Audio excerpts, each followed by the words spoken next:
Salut, c'est aussi votre chaîne Savoir le plus ici encore. J'espère que vous êtes bien, que vous êtes bon et bonne. Moi aussi, c'est bon, c'est bien, j'adore. Ok, je suis de retour pour discuter, pour dialoguer avec vous.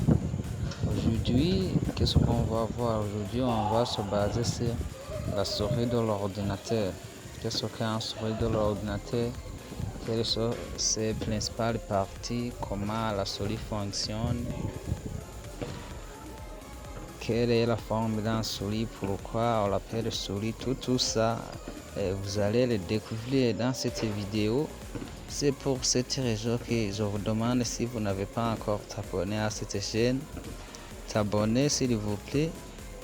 Et sans oublier d'activer la cloche de notification pour ne rien rater, pour que tu reçoives des vidéos parmi les premiers des premiers. Et voilà, et ça peut arriver que vous êtes intéressé par la vidéo. N'oubliez pas d'aimer, sans oublier aussi de commenter, parce que ça nous fait énormément de plaisir de voir votre commentaire et de partager nos activités, ça nous plaît et aussi. Ok, j'espère que vous êtes connectés. Je vous demande de ne pas vous déconnecter pour que vous ne ratez aucune information. Ok, c'est parti. Ok, qu'est-ce qu'un souris? Un souris, c'est un dispositif de pointage qui se relie à l'ordinateur. Concrètement, la souris permet de déplacer le curseur, communément appelé flèche, à l'écran. Tenue dans la paume de la main, elle permet de pointer des éléments affichés à l'écran et les sélectionner en cliquant. Quelles sont les parties principales de la souris de l'ordinateur? Comme d'habitude, comme nous le voyons, la souris se compose généralement de deux boutons et d'une molette. La bouton gauche, communément appelé bouton principal, la molette, la bouton droit, communément appelé aussi bouton secondaire.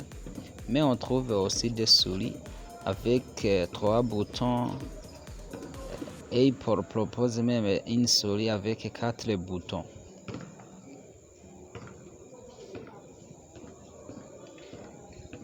Pour le moment, on va voir quels sont les principaux types de souris. Ici, on va distinguer 3 types de souris. Et ici, on va parler des souris comme des souris laser, des souris optiques et des souris mécaniques. Notez qu'il existe 3 types de souris d'ordinateur, à savoir la souris mécanique, optique et laser, comme je viens de le dire. La version mécanique a une boule à l'intérieur qui lui permet de traduire les mouvements à l'écran de l'ordinateur. Elle nécessite un tapis ou une surface plate sur laquelle roule. Deuxièmement, il y a la version optique. La version optique, quant à elle, utilise des capteurs optoélectroniques et des lumières LED qui captent le mouvement de la souris et le transmet à l'ordinateur.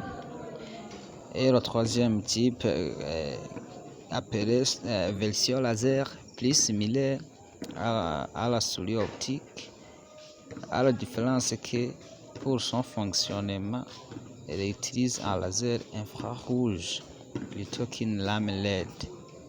Aussi, les souris laser captent une plus grande résolution. Ok, quelles sont les souris les plus utilisées ou bien les plus efficaces entre les souris filaires et les souris sans fil? De nos jours, quelle est la différence entre une souris sans fil et une souris avec fil? Pendant de nombreuses années, les souris sans fil ont été déplacées au profit des souris filaires, principalement pour deux raisons. La première, de l'autonomie limitée, et la seconde, belle réactivité à la traîne par rapport au modèle filaire. De nos jours, difficile de trouver des avantages aux souliers sans fil. Quels sont les meilleurs souliers sans fil? Ici, on parle de 10 meilleurs souliers sans fil. Souliers sans fil.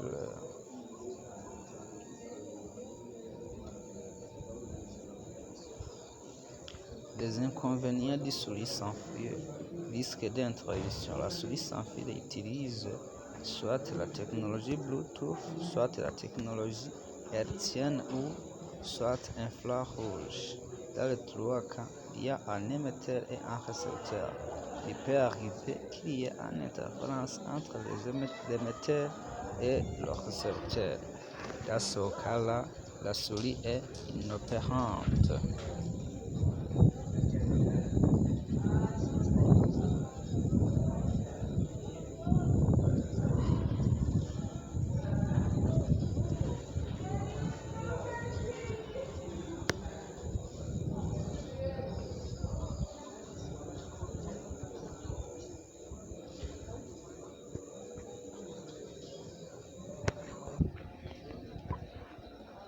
Et en fait, pour clôturer, comment choisir un bon soulier adapté à vos activités? Un soulier ne doit pas être trop léger. Vous devez bien la sentir en main pour obtenir la meilleure décision. Ainsi, les souliers modulaires pour gammes peuvent disposer de points supplémentaires à ajouter en tant que déleste, afin d'améliorer la glisse et la prise en main du joueur. Ok, notre leçon s'arrête par là aujourd'hui. Merci beaucoup, merci. N'oubliez pas de partager cette vidéo pour que cette vidéo atteigne le plus loin possible. Adieu, à la prochaine, je vous aime beaucoup.